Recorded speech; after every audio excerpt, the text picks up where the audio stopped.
എല്ലാവർക്കും നമസ്കാരം.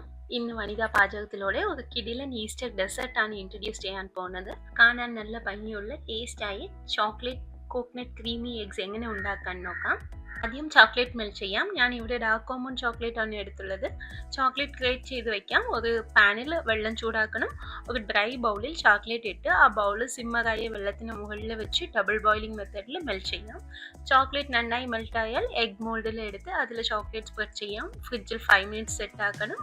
സെറ്റ് ആയാൽ വീണ്ടും ഒരു കോട്ടിംഗ് കൊടുത്ത് മറുപടിയും ഫ്രിഡ്ജിൽ വെച്ച് സെറ്റ് ആക്കണം. ഒരു പാനിൽ വെള്ളം ഒഴിച്ച് ചൂടാക്കണം. അതിലേക്ക് അകകക സ്ട്രിപ്സ് ചേർക്കണം. പിന്നെ സ്റ്റൗവിൽ വെച്ച് അകകക നന്നായി മെൽറ്റ് ആവുന്നത് വരെ ഹീറ്റ് ചെയ്യണം. മെൽറ്റ് ആയതിനു ശേഷം അതിലൂടെ ഷുഗർ മിൽക്ക് മെയ്ഡ് ചേർത്ത് മിക്സ് ചെയ്യാം. സ്റ്റൗ ഓഫ് ചെയ്ത് പിന്നെ കോക്കനട്ട് മിൽക്ക് ചേർക്കണം. ഇപ്പോൾ ഈ മിക്സ് സ്ട്രെയിനർ വഴി ഫിൽറ്റർ ചെയ്ത് സ്മൂത്ത് ആക്കി എടുക്കണം. ഇത് കുറച്ച് കൂളാവുമ്പോൾ ഇടയ്ക്കിടയ്ക്ക് സ്റ്റിക്ക് ചെയ്യണം, ഇല്ലെങ്കിൽ അത് തിക്കായി പോകും. ചോക്ലേറ്റ് മോൾഡിൽ നിന്ന് എടുത്ത് മറുപടിയും മോൾഡിൽ തന്നെ വെക്കണം. പിന്നെ കൂളായ അകകക മിക്സ് അതിൽ നന്നായി ഒഴിക്കണം. മുകളിൽ മാംഗോ പീസും പിസ്റ്റാഷ്യോവും ഇട്ട് ഗാർണിഷ് ചെയ്യാം. ഫ്രിഡ്ജിൽ വെച്ച് നന്നായി സെറ്റായപ്പോൾ പ്ലേറ്റ് ചെയ്ത് സെർവ് ചെയ്യാം. കാണാൻ നല്ല ഭംഗിയുള്ളതും കഴിക്കാൻ സൂപ്പർ ക്രീമിയായി ടേസ്റ്റി ഈസ്റ്റർ എഗ് റെഡിയാണ്. എല്ലാവരും ട്രൈ ചെയ്ത് നോക്കണം. Happy Easter.